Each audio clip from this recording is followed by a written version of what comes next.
እዙይ ድምጽ ራዲዮ ኤረና ዕለታዊ ዜና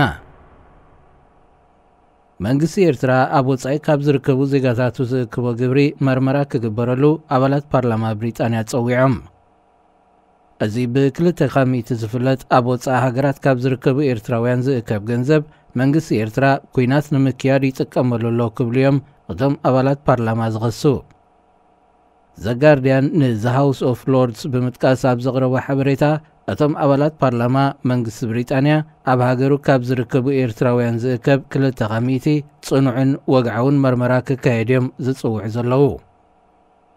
ንሳቶም ብተወሳኺ ብዛዕባቲ ናይ ዝሓለፈን ናይ ሕጅን ብኤምባሲታት ኤርትራ ዝተኣከበ ክልተ ኻሚቲ ንመንግስቲ ብሪጣንያ ወግዓዊ ሓበሬታ ተዋሂብዎ እንተኾይኑ ምላሽ ክወሃቦም ጠሊቦም ኣለዉ።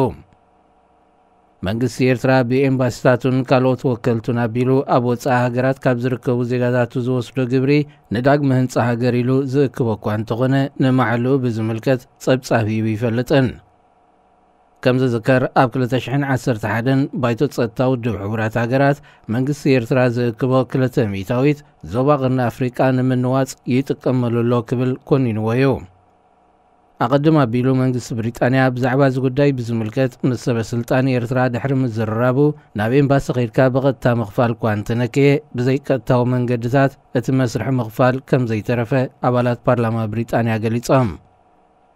መንግስቲ ኤርትራ ነዚ ምኽፋል ግብሪ 2 ሚእታዊት ብዝምልከት ዝኾነ ጸብጻብ ሂቡ ስለ ዘይፈልጥ ዓመታዊ ክንደይ ኣታዊ ይረኽበሉ እውን ዝፍለጥ ነገር የለን።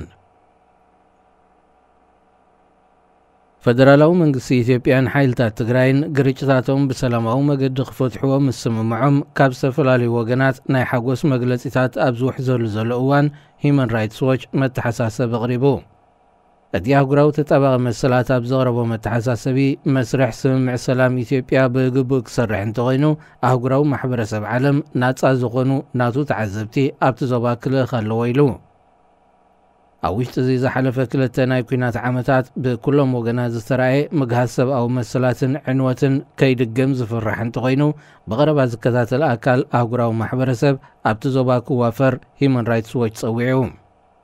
እቲ ዝዋፈር ጉጅለ ድሕነት ሰላማዊ ህዝቢ ክከታተል ኣብቲ ዞባ ክንቀሳቐሱ ንዝደልዩ ጋዜጠኛታት ውሕስነት ከም ዘለዎም መረጋጋጽ ከምኡውን ኩሎም ወገናት ነቲ ዝፈረሙሉ ስምምዕ ከም ዘኽበሩ መረጋጋጽ ገለ ካብ ዕማማቱ ክኸውን ጻውዒት ቀሪቡ። ፈደራላዊ መንግስቲ ኢትዮጵያ ንሓይልታት ትግራይን ጉዳዮም ብዘተ ክፈትሑ እኳ እንተተሰማምዑ ብፍታዎም ዝኣተውዎ ስምምዕ ብዘይምዃኑ ተግባራውነቱ ኣጠራጣሪ እዩ ክብሉ ሓያሎ ዲፕሎማስኛታት ሻቕሎቶም ይገልጹ። መንግስቲ ዩጋንዳ ኣብቲ ሃገር ዘስፋሕፍሕ ዘሎ ሕማም ኢቦላ ንምቁፅጻር ዝኣዘዞ ምዕጻዊ 2 ዞባታት ብ3 ቕነ ክናዋሕ ምዃኑ ፍሊጡ። እቲ ኣብ ማእከላይ ዩጋንዳ ጀሚሩ ናብ ከተማ ካምፓላ ዝርከቦ ዝተፈላለዩ ዞባታት ሃገር ኣስፋሕፊሑ ዘሎ ሕማም ኢቦላ መንግስቲ እቲ ሃገር ኣስጋኢ ይኮነን ኢሉ እኳ እንተነበረ ኣብዚ እዋን እዚ ካብ ቁፅፅሩ ወጻኢ ከይከውን ሰጊኡ ከም ዘሎ ማዕከናት ዜናታ ሃገር ገሊፀን። ዛጊት ብውሕዱ 50 ሰባት በቲ ሕማም ከም ዝሞቱ ዝግለጸሉ ዘሎ እዋን ልዕሊ 150 ሰባት በቲ ቫይረስ ተለኺፎም ከም ዘለዉ ዓለማዊ ውድብ ጥዕና ኣፍሊጡ። ሚኒስትር ጥዕና ዩጋንዳ ሩት ጄን ኣሰንግ ንኤኤፍፒ ብዝሃበቶ ቓል ዞባታት ሙበንደን ካሳንዳን እንተወሳኺ 21 መዓልታት ኣብ ትሕቲ ሰዓታት እትእቶ ክጽንሓ ከም ባራት ዕዳጋታትን ቤተ ክርስቲያናትን ዝኣመሰሉ ህዝባዊ ቦታታት ክዕጸዉ ምዃኖም ኣፍሊጣ።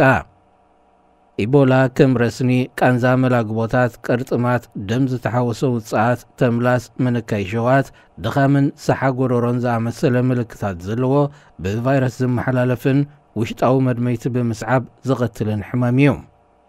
ቫይረስ ኢቦላ ከም ደም ሽንቲ ቀልቀልን ተምላስን ብዝኣመሰሉ ካብ ውሽጢ ዝትፍኡ ፈሰስቲ ካብ ሰብ ናብ ሰብ ብቐሊሉ ይመሓላለፍ። ኣብ 2013 ከምኡን 2016 ኣብ ምዕራብ ኣፍሪቃ ዘስፋሕፍሐ ኢቦላ ልዕሊ 11,300 ሰባት ቀቲሉ እዩ። ዜና ኣብዚ ይፍጸም። ሬድዮ ኤረና